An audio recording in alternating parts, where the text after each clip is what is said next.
People who read emotions instantly often notice it early in life. They walk into a room and sense tension before anyone speaks. They hear a change in tone before the words register.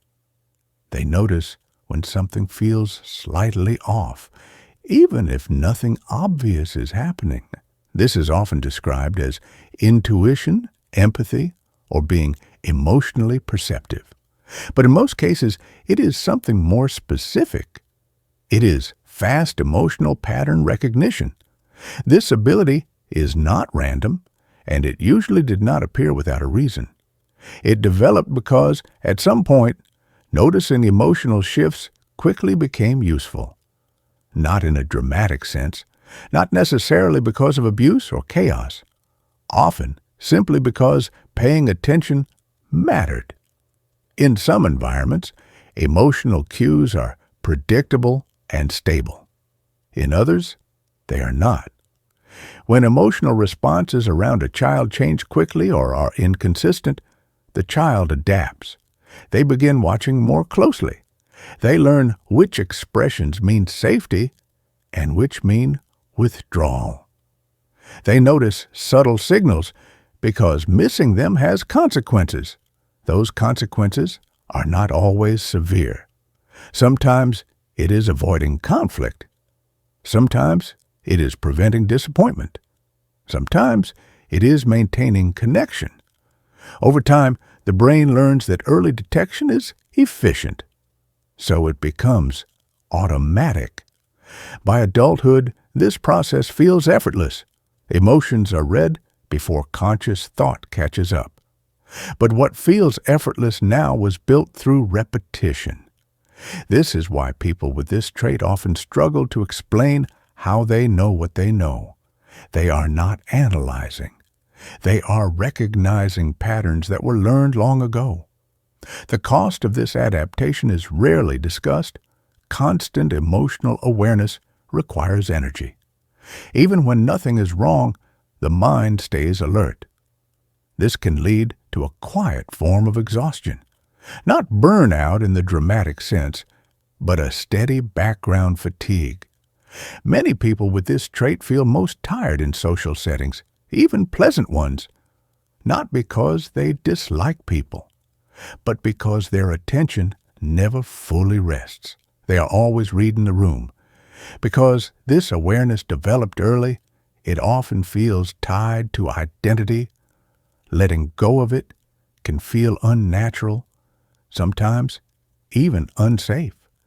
If your nervous system learned that emotional shifts mattered, relaxing that vigilance can feel like neglect. This is why some people say they cannot turn it off. It is not stubbornness. It is conditioning. Socially, this trait creates mixed outcomes. Others may see you as understanding, calm, or easy to talk to. They may feel seen in your presence, but they may not see the effort behind that presence.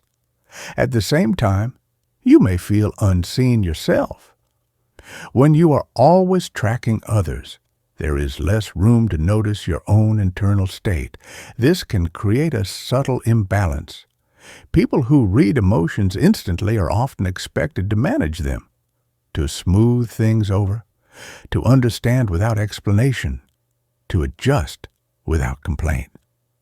Over time, this can blur the line between awareness and responsibility. You may begin feeling accountable for emotional outcomes you did not create. This is not because you are weak or overly sensitive. It is because awareness is easily mistaken for obligation. Another common experience is feeling out of sync in groups. You may notice dynamics others ignore, tensions that are denied, unspoken reactions that contradict the words being said. This can make surface interactions feel strange or hollow. You may withdraw, not because you are antisocial, but because pretending not to notice takes effort. People sometimes misunderstand this withdrawal. They may think you are detached or distant.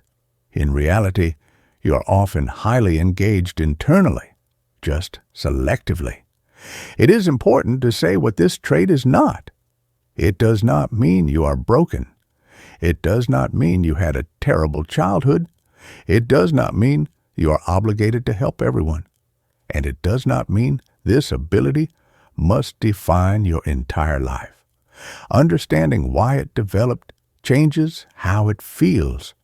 Instead of seeing it as something mysterious or burdensome, it becomes contextual, a skill that made sense at one time, a pattern that stayed because it worked. Integration does not mean eliminating this awareness. It means recognizing when it is useful and when it is simply habit. Awareness without self-judgment creates choice, and choice creates rest. If this description feels familiar, it does not mean something is wrong with you. It means your mind learned early how to pay attention, and it learned well. Understanding that reason is often the first step toward using that awareness on your own behalf.